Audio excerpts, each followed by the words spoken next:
haaraa tokkoon qabadde isin dhufe waan hundumti keessan itti gammadan namni bilbila qabu kamiyyuu mana keessan teessanii bilbilli keessan waan tokko yoo hojjechuu dide koodii qofaan kan sirreeffatan koodii security bilbila akkuma bilbila gara garaatiitti bilbiloota hundumaa kan of keessatti qabateedha koodiin kun koodii haakii koodii siitingii bilbila androidii kan adda addaa ittiin sirreeffatan raamii kan ittiin dabaltan koodiidhaan hedduu akkuma bilbila keessaniitti sooftiweerii kana keessatti argama bilbila namaa tokko haa gochuu yoo barbaadan ittiin kan ofirraa hiittan kan ittiin xalaftan koodiin akkuma bilbila keessaniitti sooftiweerii kana keessatti argama appilikeeshinii kana description boxii viidiyoo kanaa jala isiniif godheen jira barreeffama waa'ee viidiyoo kanaa ibsu jala aappii as tuqaa buufadhaa kan jedhu ni jira linkii achi jala jirutti kaasii gadi buufadhaa appilikeeshiniin kun kan maallaqaan bitamu hakaroonni kan gootee baastee maallaqa isin gaafata kana Play Storeetiin haaluma salphaadhaan buufattanii itti fayyadan aappii koodii security kana amma appilikeeshinii kana akkamitti akka itti fayyadamtaniin isinitti agarsiisa hamma dhumaatitti na hordofaa baay'ee tokko salphaadha.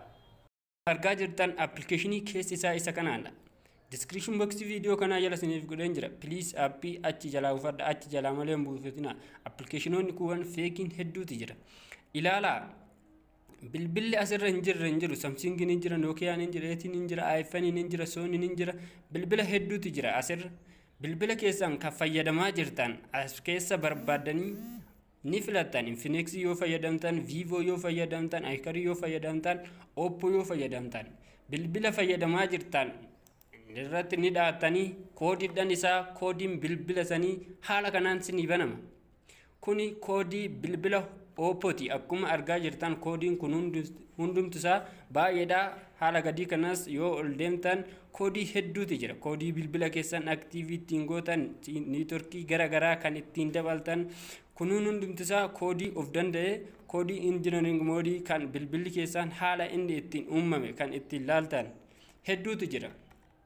Tole akkuma argaa jirtan koodiin inni jalqabarra jiru kun email number jedha star masalaal duwwaa 6 bilbilli keessan emailiidhaani kan emailii keessan ittiin laaltan bilbila keessan emailii kana qabachuu qabdanii androidii keessan jijjiiruu yoo barbaadan emailiidhaan jijjiirtan factor restart koodii qofaan bilbila keessan paaswordii yoo dagattan cabsuu ni dandeessan paaswordii isaa inni argaa jirtan kun factor reset kan jedhu kuni kan bilbila paaswordii ittiin cabsitan koodii kana yoo itti galchitan salphumatti paaswordii keessan irraa gubuu ni dandeessan bilbila keessan irraa akka tasaa yoo dagattan bilbila yoo lafa argattan bilbiluma barbaadan appilikeeshinii kana keessa laaltanii kan ittiin cabsan koodii bilbila ittiin cabsan koodii akkanaa kana fayyadamtanii koodii kana salphumatti paaswordii osoo ittiin galchin bilbila keessan haaromsuu ni dandeessan reset godhuu ni dandeessan appilikeeshinii kana yoo fayyadamtan appilikeeshiniin kun siistama hedduu of keessaa qaba kan xalafaa ni jira haakin ni jira forwardii garaagaraa ni jira isa keessa deemtanii ilaaluu ni dandeessanii hordoftoota keenya viidiyoon keenya irraa kana fakkaata viidiyoo kana like nuuf godhaa hiriyoota keessaniifis share nu godhaa namoota hedduu biraa akka ga'uuf viidiyoodhaan akkanaa kana kan kanaa wal fakkaate waa'ee teekinooloojiitiin kan wal qabate hedduu yeroo baay'ee qabannee waan dhufnuuf nu jala galtanii ilaaluu ni dandeessan isin share gootanii yoo nu jajjabeessitan viidiyoo kana kanarratti hedduu isiniif dalannaa galatoomaa horaa bulaa deebanaa isiniin jenna.